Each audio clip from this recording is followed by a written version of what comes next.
všetkých privítať, rodičov, starých rodičov, súrodencov, priateľov, priateľky, kamarátov a učiteľov spolu s pánom zástupcom a pani riaditeľkou.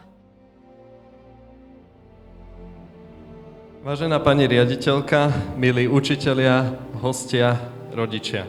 A moji spolužiaci, ktorých dnes konečne vidím oblečených tak, že vyzeráme aj ľudia s aspoň takou budúcnosťou.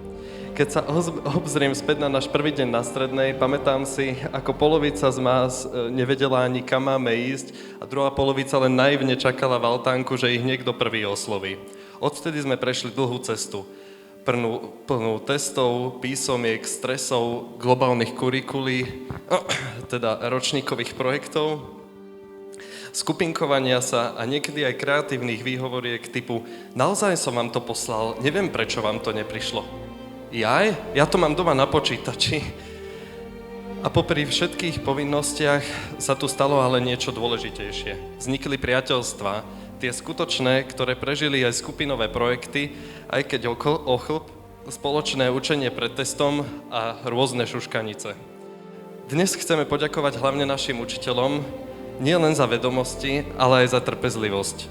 A ďakujeme aj našim rodičom za všetky odvozy, budíky, desiaty a podporu, to, že ste nám verili, aj keď sme neverili sami sebe. A teraz pár slov pre nás, pre triedu.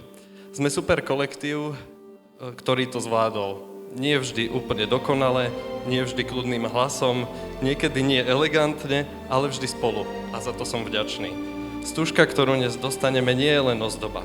Je to pripomienka, že toto bol a ešte je náš spoločný príbeh. A už o chvíľu začneme písať nový. Tak si tento večer užíme naplno, úprimne a možno aj tak, že zajtra budeme premýšľať, či to bol dobrý nápad. Ďakujem.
Fantastický deň a každý má právo na svoju hviezdu, na svoj sen a na pohyb hore. Áno, je fantastický deň, teraz ako jeho súčasť je večer plný žiarivých hviezd. Každá z nich svieti na jednu z vašich životných ciest. Keď kroky vaše povedú po nej s iným, či kráčať budeš len sám, vždy majte v pamäti múdre rady vašich otcov a mám.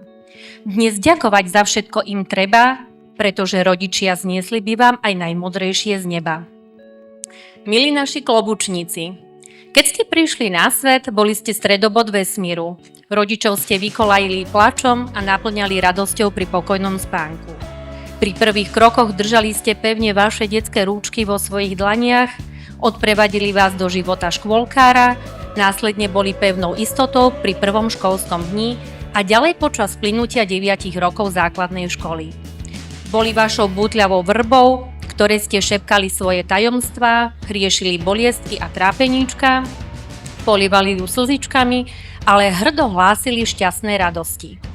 Od príchodu na gymnázium mám svoj subjektívny pocit, že prišlo k akémusi prelomeniu na rodičovskej závislosti, že raz ste začali viac cítiť istotu vo vlastných nohách, že ste si našli bútľavú vrvu v nových priateľoch, spolužiakoch. Vo Felixe začalo tínežerské obdobie a to prinieslo mnohé celkom prirodzené osobnostné zmeny. Rodičia samozrejme stále držia stráž a sú k dispozícii vodne v noci, no pribudli i skúsení učitelia, ktorí vás ochotou prevádzajú miestom nad rozbúrenou riekou. V plnej láskavej každodennej prítomnosti sú od začiatku rozbúrenou riekou. V plnej láskavosti každodennej prítomnosti sú od začiatku svetelným majakom pre prípad, že sa vzdialíte z hlavnej cesty na vedľajšiu, čo sa stáva i nám dospelým a je to v poriadku. Ale boli a sú tu, aby ste sa včas vrátili na cestu hlavnú. Aj im patrí veľké poďakovanie. Adela Belovičová.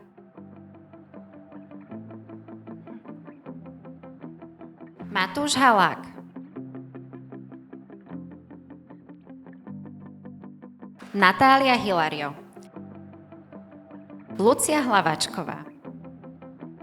Xavier Jakubovič. Marina Korošová. Matúš Košťál.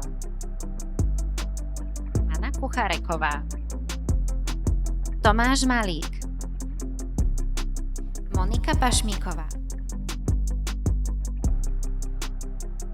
Peter Počarovský.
V ďalekej krajine za 7 horami, 7 dolami, kde sa voda sypala a piesok sa lial, kde vlna konsolidácie striedava druhu, vydali sa na náročnú výpravu mladí ľudia z rôznych kútov Bratislavy a jej suburbí.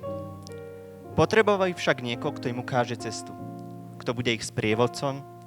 Tou osobou sa po rokovaní pedagogickej rady stal Matej, reinkarnácia Gandalfa Sivého z alternatívnej slovenskej reality. Gandalf si mladých povolal na chatu, ukrytej v slovenskej divočine, aby im predstavil ich tínedžerský údel zdolať horu osudu, ktorá v našej rozprávke predstavuje maturitu. Hora osudu je totiž cieľom väčšiny slovenských študentov, ktorí plánujú viac ako len ukončiť povinnú školskú dochádzku. Gandalf im vytýčil strastiplnú cestu. K hore osudu totiž vedie dlhá a náročná cesta, na ktorú sa treba patrične pripraviť. Spoločne si vypočuli slova majstra Elronda, alias Janka Horeckého, ktorý im predostril priebeh cesty a následne sa vrátili do mesta s veľkým B, kde ich čakala prvá lekcia, spoznať samých seba a svoje okolie. Postupom času si každý z nich našiel spriaznenú dušu.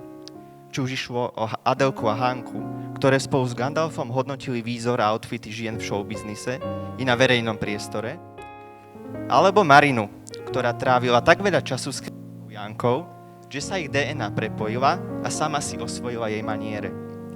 Klobučníci boli každý týždeň niekde v teréne, spoznávali fungovanie sveta a vďaka Ľudské, ktorá ovládala všetky novinky súvisiace s bratislavskou smotánkou a petržalským podsvetím, poznali aj to, o čom sa v knihách nepíše. S nepoškodenými ušami dosiahli svoj prvý čiastočný cieľ a zaslúžili si čas letného oddychu, keď nebezpečenstvo spí, nerokuje a aj ono má prázdniny. Nastal druhý rok. Klobučníci ako správni dobrodruhovia zmenili priestor, ktorý ich zaujal predovšetkým možnosťou konzumovať univerzitné jedlo pripravované majstrom kuchárom a personálom, ktorý býval najpríjemnejší piatok vždy po 14. hodine. Trieda privítala nových prvákov a rozhodla sa, že si pozrú sfilmovanú legendu o prstení, ktorý vládne všetkým. Stopáž a dej filmu ale neboli pre všetkých klobučníkov ľahko stráviteľné a posledná na stráži s Gandalfom ostala len Naty, ktorá ako jediná pozná históriu Stredozeme. Postupom času bol život klobučníkov skúšaný čoraz tvrdšie a tvrdšie. Obdobie bolo náročné, najmä kvôli vnútorným rozporom v tíme, ktoré vyvrcholili udalosťou zvanou ako Veľká klobúková kríza. Cesty sa mierne rozišli, no všetci aspoň držali ten správny smer, teda hlas. Pokusom o opätovné spojenie sa stala až juhozápadná metropola, ležiaca v štáte, ktorý podľa tabuľky Eurostatu dosahuje 21. miesto v kategórii HDP na osobu.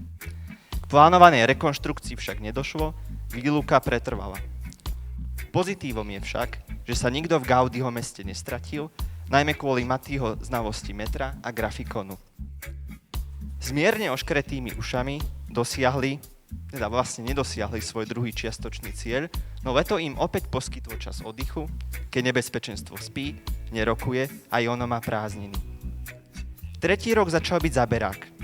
Z jednej strany sa na klobučníkov valili nové semináre, pridal sa zvýšené množstvo práce i počet hodín. Do školy a domov sa začalo chodiť s únavou. Po 2 rokoch oddychu to bol pre niektorých z nich šok. Z druhej strany sa na dobrodruhov valil orťoľ prihlášok na vysoké školy. Do toho sa od Gandalfa, ktorý sa začal objavovať v skupine čoraz menej, čarodejníci totiž nesú na svojich pleciach celé bremeno sveta,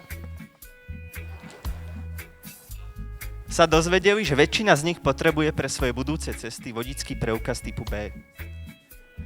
Tento zvyšujúci sa tlak zasial v našich klobučníkoch semienko lenivosti. To v nasledujúcich mesiacoch klíčilo a spôsobovalo, že klobučníci začali niektoré úlohy zverejné od rady starších flákať a školským povinnostiam sa začali postupne vyhýbať. Tejto náročnej etape sa však úspešne vyhol Matúš, ktorý bol vyslaný na diplomatickú misiu ďaleko za Veľkú Mohaku.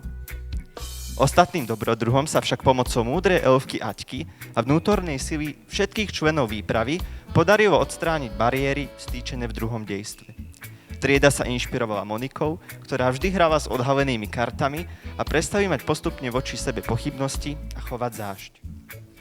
Tentokrát, tretíkrát, už s odretými ušami dosiahli koniec 3. roka, vyriešili svoj druhý nesplnený cieľ a boj proti lenivosti sa podarilo v rámci možností stabilizovať.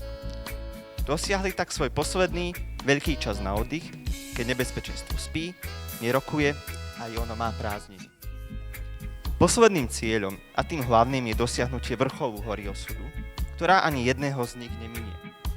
Preto sa do týmu vrátila aj osoba z diplomatickej cesty, Xavier, ktorý počas celého putovania po 4 roky pravidelne reprezentoval kráľovstvo na súťaži smrteľníkov v hre zvanej tenis. V tomto roku sa stretávali s čarodejom už len epizodicky a keď sa konečne stretli, už len klebetili o svojich novinkách v živote. Maximálne úsilie venovali do prípravy slávnostného rituálu pred výstupom na horu osudu, ktorá sa týči nad ich hlavami. Cesta na horu je v dohľade.